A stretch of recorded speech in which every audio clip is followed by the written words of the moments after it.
This is my life's work. I've studied research papers, designed every detail, and even brought it 1,000 miles with me to college to make it as realistic as possible. And even though I really only started this project a year ago, this idea started 6 years ago, back in 2019, and that was when middle school me saw this YouTube video and I thought it was the coolest thing ever. And I wanted one. So in this super basic modeling program, I essentially clobbered together a bunch of cubes and cylinders and then stole this guy's code and electronics literally line by line to try to scrape a prosthetic hand together. And the result worked?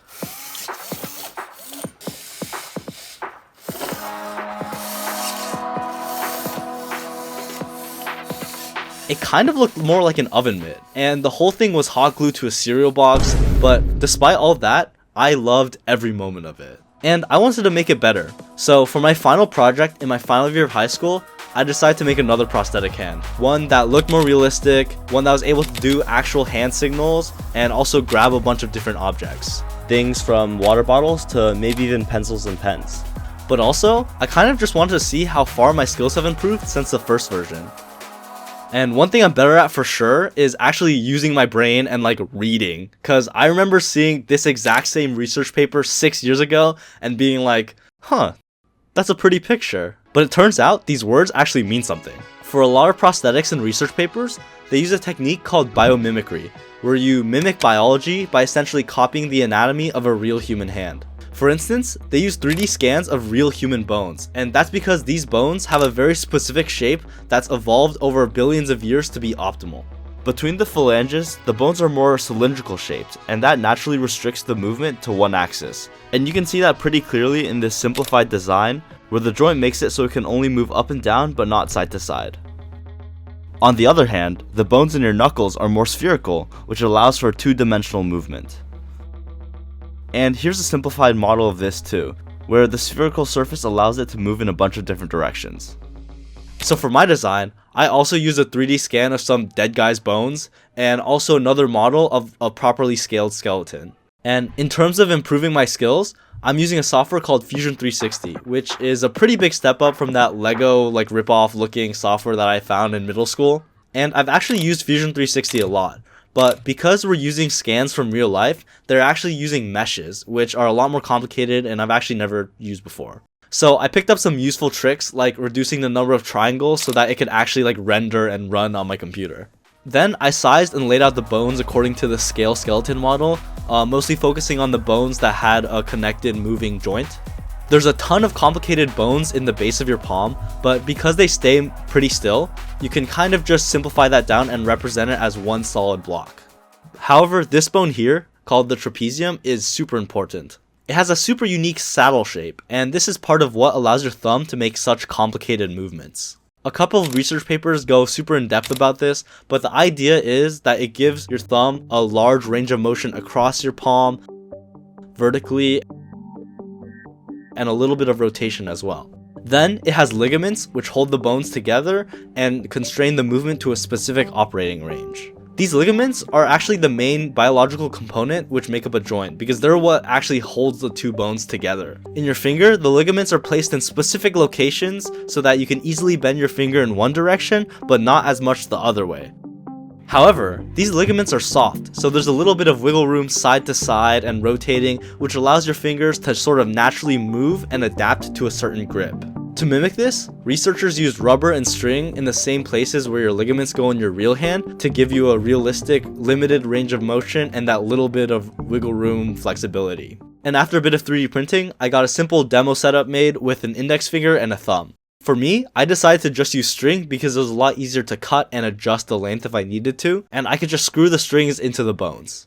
Each joint had 3 strings, one on each side to represent the collateral ligaments, which restrict movement from side to side, and then one string on the bottom which represents the volar plate, which prevents hyperextension, which means you just can't like overbend your finger backwards. As planned, the demo had a very realistic range of motion. The index finger has the standard flexing range with a bit of play side to side and backwards just like your real finger, and the thumb has a ton of maneuverability. It can reach across your palm, pinch inwards, and just generally be able to move in free space in front of your palm. The movement was super accurate, but sometimes it would just not be and just like completely break. There were unpredictable moments where a bone could just kind of slip out, and this was caused by the inconsistency with the strings. Because of the complicated bone shape, it was really hard to pre-plan the length and range of motion of every string, and so it kind of ended up just being whatever length of string I could tie together. On top of that, the string lengths were super short, making it really hard to be precise or consistent and just work with in general. The bones would just take advantage of a little extra string length and just be able to slip out. And because of that, I abandoned this path and decided to try something else. Instead, I decided to lean on my skills from 5 years of robotics by making the joints more mechanical. I switched the finger's top 2 joints with one-dimensional hinge joints, as the extra mobility from the biomimetic design actually caused more issues than benefit. Your knuckle joint, on the other hand, needs the extra mobility, so I combined the biomimetic and mechanical ideas to get the best of both worlds. The joint itself is a ball joint, which makes the motions predictable and repeatable, moving up and down, side to side, and rotating as well. I also can add barriers, so I can put hard limits on how far the joint can move. Then, by using rubber as collateral ligaments, I can restrict the side-to-side and rotational movements, making up and down its primary movement while still having flexibility in the other directions. And you can see with the second demo that it essentially has the exact same range of motion as the first one. You can make the same hand positions as the first one as well, but just without that bit of randomness that sometimes make the entire system fall apart. So with that, I was pretty happy with the mechanical functionality of the hand. And now I need to work on how I'm actually going to control it. So the actual way I'll be moving the hand is with string and servos. The string, again, very similar in biology. It's essentially mimicking a tendon in your finger, which also pulls down on your finger to make it bend. There's no space for muscle in your finger itself, so it essentially attaches a string from the end of your finger down to your forearm. So that's why when you move your fingers, you can feel your forearm muscles moving, because those are the muscles that are actually controlling the movement of your fingers. For my prosthetic hand, it will be very similar, where one servo will be in the forearm that will pull down on the string connected to a certain finger. Originally, I wanted a servo for each degree of motion that your finger can do, but that was too many and I didn't have enough time. That was too many strings, too many servos, so I ended up just doing one string per finger except for your thumb. Because the thumb needs to be able to do a lot more complicated movements, and for that one I ended up having 3 servos.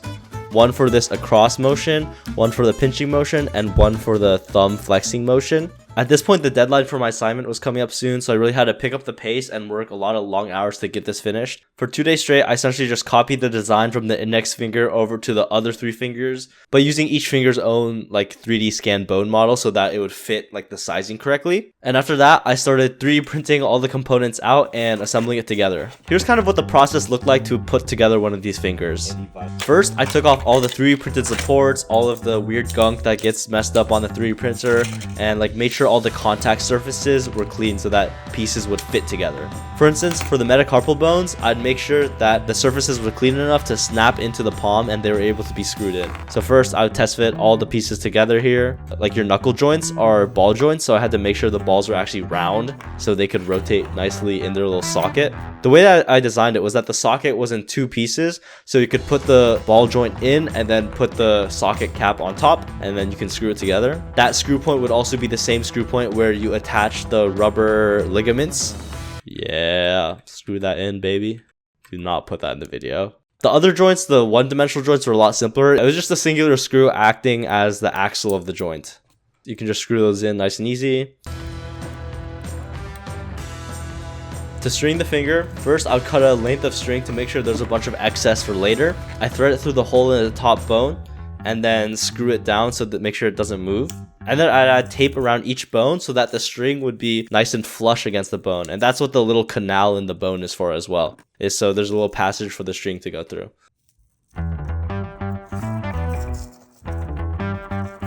And I low-key really like this design because it looks really cool. Literally, because it looks cool. I don't know. Yeah. Technically I did it because it'd be hard to 3D print a very small hole within the bone to thread the string through, so it'd be easier to put something on top. And the process for the other fingers were the exact same. 1, 2, 3, 4 fingers, and the hand itself is done. This is the meat and potatoes are done, but you still have a little bit of extra to add on before it's really done, you know? And in that case, a little extra is the forearm part. All the servos are the electronics and what's actually going to control the hand.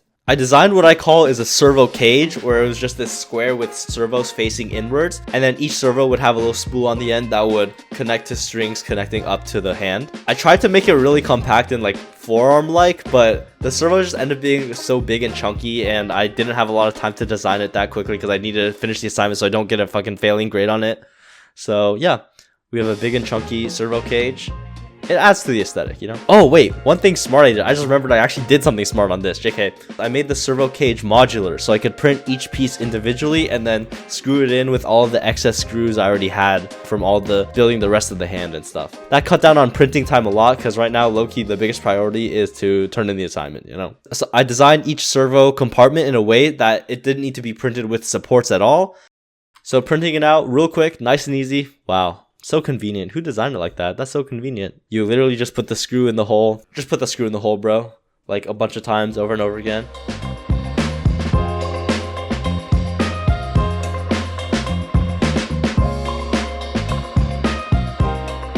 And then after a little bit, the servo cage is assembled. And then after that, I had to print out the spools for the servos.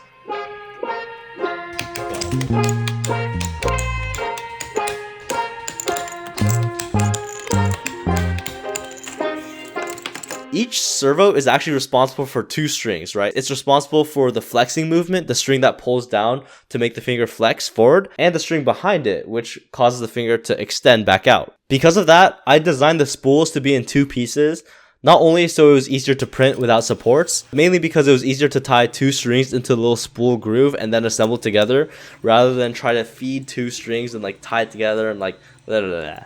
So I would thread the string through the holes in a spool half and then tie a knot to secure it.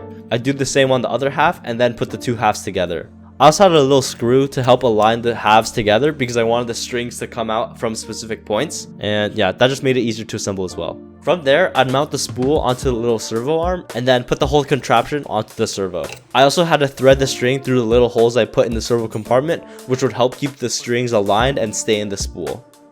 One cool thing, because I designed the servo cage to be modular, it was super easy to just like take one screw out and like essentially open the whole servo cage so I could access a different servo. And that was just super convenient. But besides that, I essentially just repeated that spool assembly process 7 times to get the full servo cage.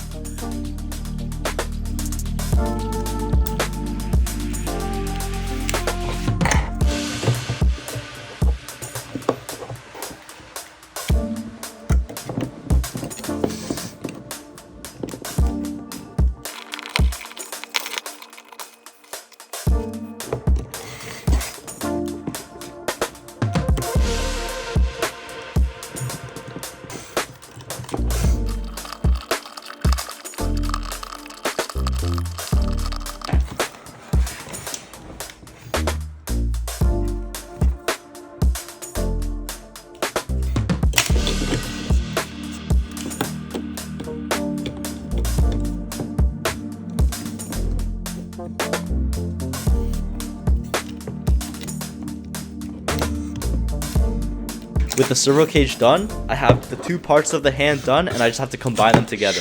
First is like actually mechanically connecting the two pieces together. For some reason, I made these super dinky thin legs to mount the hand onto the servo cage. I have no idea why. And those like prongs attached to this little base plate I made to attach to the base of the hand, which also had a bunch of holes that could guide the strings in the right direction as well. I did not want any of these strings to get tangled. So those two prongs get assembled onto the little base plate, and then I screwed the base plate into the bottom of the palm. After that, I guided each string through its designated hole. Some of the strings were a little short, so I had to like tie extra string length, which kind of made the string a little inconsistent in terms of like stretchiness and stuff, but what can you do? I'm running out of time, brother. And after I fed the strings through their little guide holes, I could attach the hand onto the servo cage.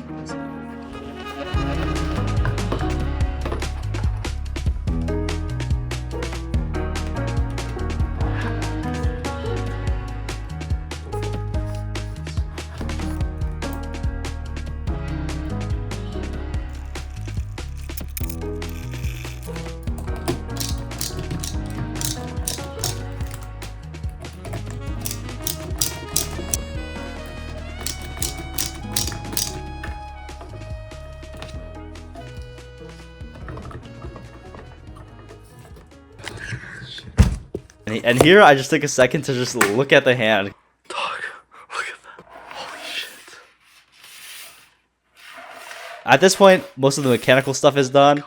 And I just kind of took a second to look at how, just look at it and appreciate it, you know? Dude, hello. Dog, just look at it. Oh my god. Just look at it, dog. Look at it. Oh my god.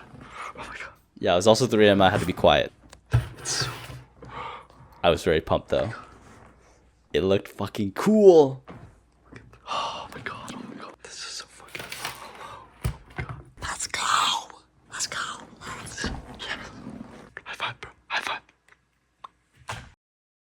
So the final step of the physical part of this hand is connecting the strings together. I had to connect each string from the hand side to its respective string on the servo side. And it sounds really simple, but there's a lot of little things that got in the way. Firstly, I had to reset the servo to its 0 position so that that servo position would match a certain hand position. In this case, I had all the default positions set at flexed out like this. And so I had to make sure every servo was turned to that position so that when I actually connected the servo and the finger together, their positions were matching. And then I'd have to rotate the servo incrementally, little, to figure out what servo turn value would represent fully flexed. And I wrote it down on a little sheet of paper. And then I could string up the finger in the open position. And I also had a spring for the strings that were controlling the flexing motions. That would allow the fingers to essentially grip objects and not just crush them or burn out the servos. Because otherwise the servos will keep trying to spin and go to the position it wants to go to and will snap a string or something. The spring also served a secondary purpose, which was keeping the hand nicely tensioned without over tensioning any of the strings. Because I saw it as a very real possibility that if I perfectly made the strings on one servo nice and taut, then something weird could happen with the finger bending, causing one string to get tighter than the other and then snap. So the spring added a little bit of leeway while still letting the strings be nice and taut, so the control was very accurate and like delicate. This made it really hard to assemble though, because I wanted tension on the string lines. So I 3D printed this little bracket that would pull the springs apart so that I could tie the strings onto the end of the springs with a little bit of slack. And then when I took out the 3D printed part, the spring would come back together and there'd be tension on the line. And after stringing up the pinky finger, I tested the setup by using an Arduino to spin the servo. And yeah, like slowly I watched the hand literally like come to life before me. I was feeling like Frankenstein, bro. Yeah, not much to say. Each of these strings were super tedious to put together just because of how much tension I wanted on each line with the string. And like even though I was tying like triple, quadruple, whatever Boy Scout knots, like the string just kept slipping. I don't know why. I think I was using like waxed fishing string or something, and that could be contributing to that.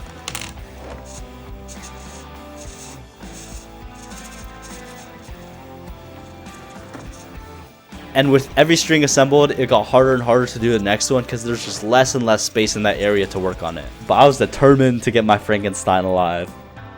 Actually, it's called the monster.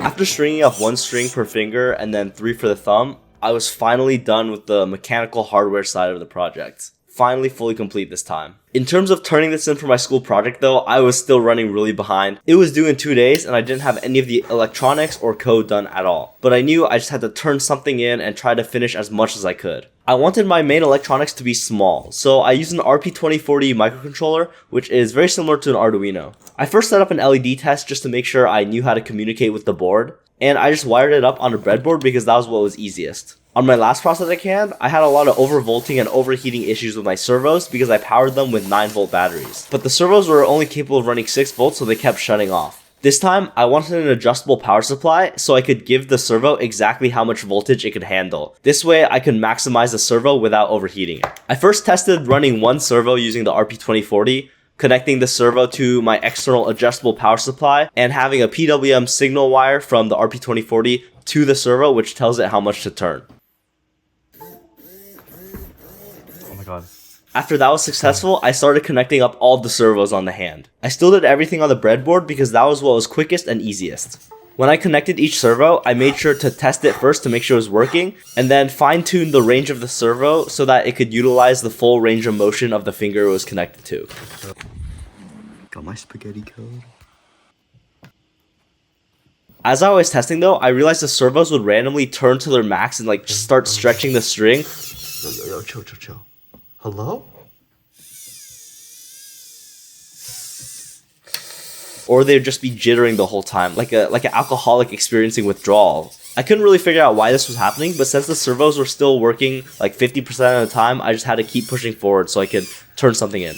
There was still a ton of code I had to get to. The first piece of code I tackled was the communication between the RP2040 and my computer. My computer would have a Python script that would detect my hand position and then communicate that to the prosthetic hand to then copy. Here, I tested sending messages from my computer over UART to the RP2040, and that's what would signal it to move a finger. Next up is the Python script itself, the hand tracking. I would open a live feed of my camera using OpenCV and use Google's MediaPipe AI model to detect the hand and give me key points. Then the rest of my code interprets these key points and then condenses it down into one number to tell the servo how much to rotate. For instance, for the index finger, it would calculate the angle between each of the key points on the finger and then add those together. The servo would still randomly seize up and jitter, but it would work sometimes, and that's kind of all I had right now. And at this point, I just completely ran out of time. It was already the morning of the day I had to present it for my school project, and I just had to turn it in this condition. Because the servos kept randomly turning to their maximum, it made the strings looser and looser, and at the end, only 2 of the fingers would move accurately. I was really sad and frustrated that I just couldn't get it working in time, and it just wasn't at all what I hoped it'd be like.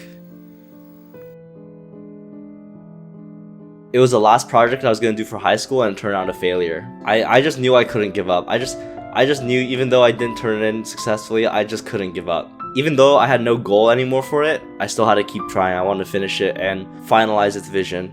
So I put my head down and started diagnosing all of these issues.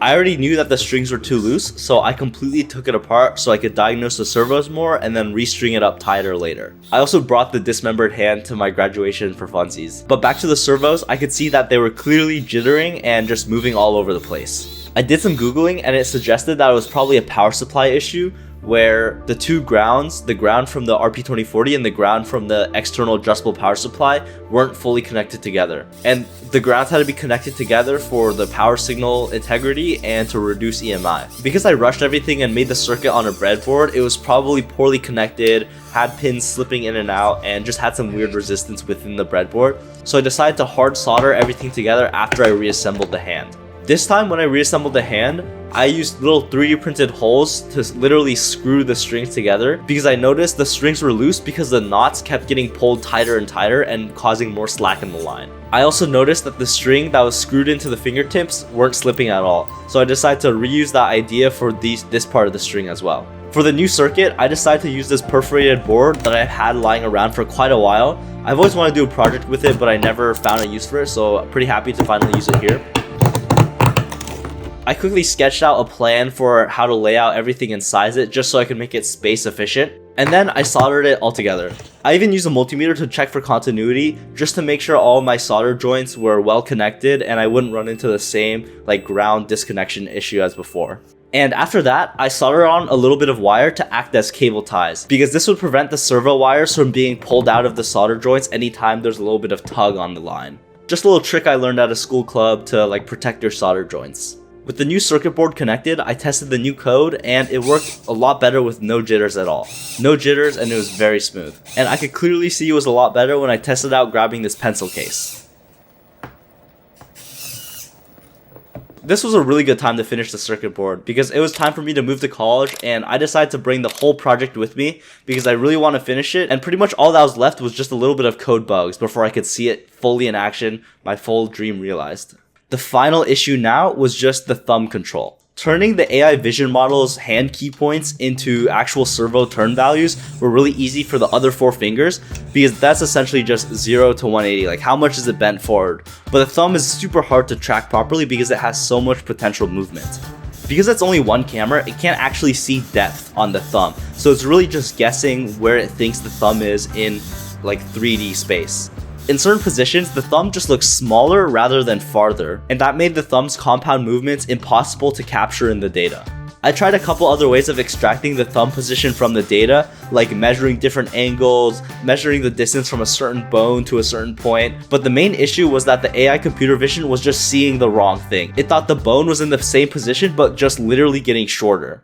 And once I could fully grasp that that was what the specific issue was, I could come up with a solution. By comparing the length of the thumb bones to the index finger's metacarpal bone, I could see if the AI model thought if the thumb bones were getting smaller or bigger, and then appropriately adjust the servo turn value based on that. For instance, if you could see the thumb phalange getting smaller compared to the index finger bone, that means that the phalange was bending forward towards the camera, and I needed to turn the servo responsible for that motion more. And this made the servo's turn values make the prosthetic hand pose look way more accurate to what I was actually doing.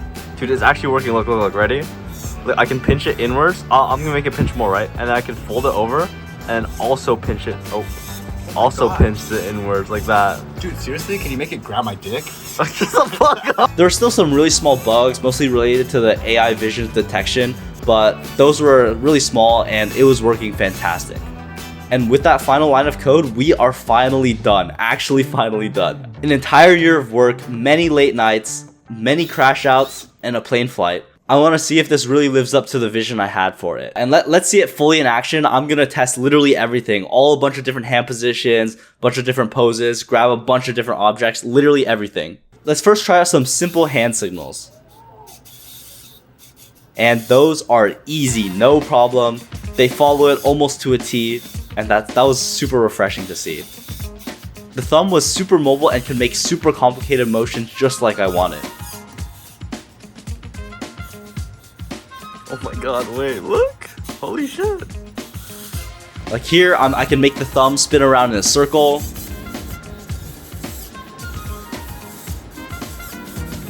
I can do specific complicated poses as well. Here's a couple of those.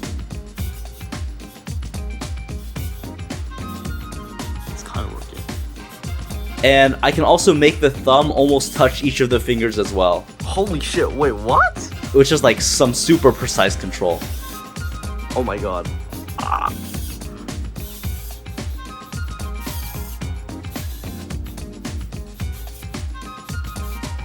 And even though it reacted kinda slow, which is mostly because of the vision processing speed, it had a very granular and fine control, which was really cool to see.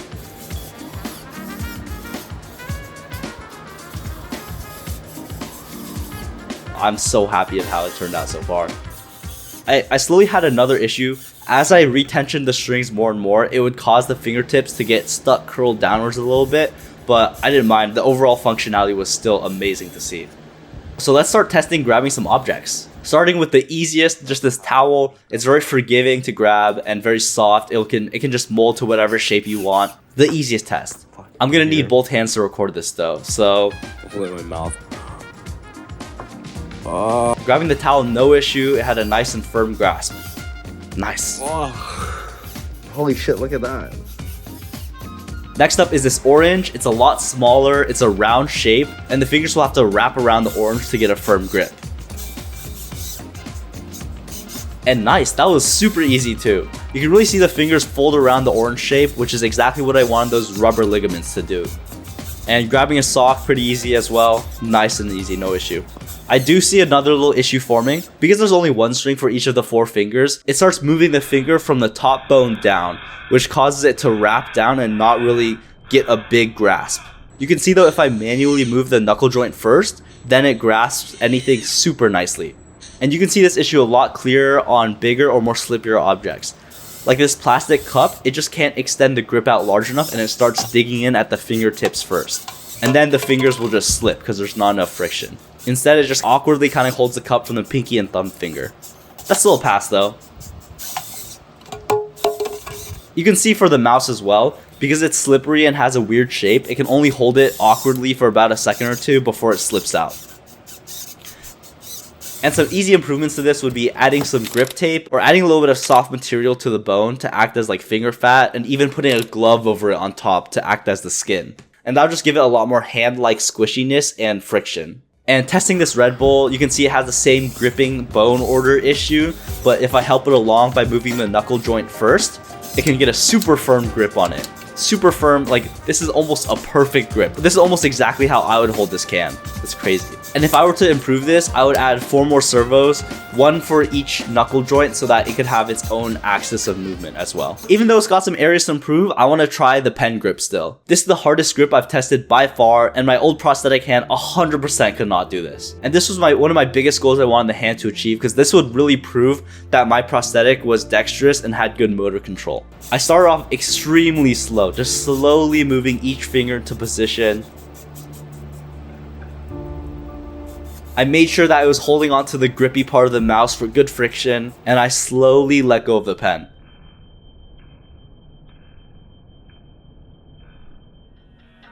Yes! And just like that, I got it. You can see all of the features I made helping in this. The flexibility in the index finger, moving slightly to the side and rotating for the perfect angle. The strength of the thumb, pushing against the pen in just the right direction. It was beautiful. Let's go. Let's go. Oh, I accidentally moved the thumb. Oops. Anyways, this project was so much fun and I'm so glad I tried it again. Genuinely, this is my favorite project ever and it'll probably sit on my shelf wherever I live for the rest of my life. And I guess just to keep with the theme, I guess I'm gonna have to make another one in 5 years, so see you then.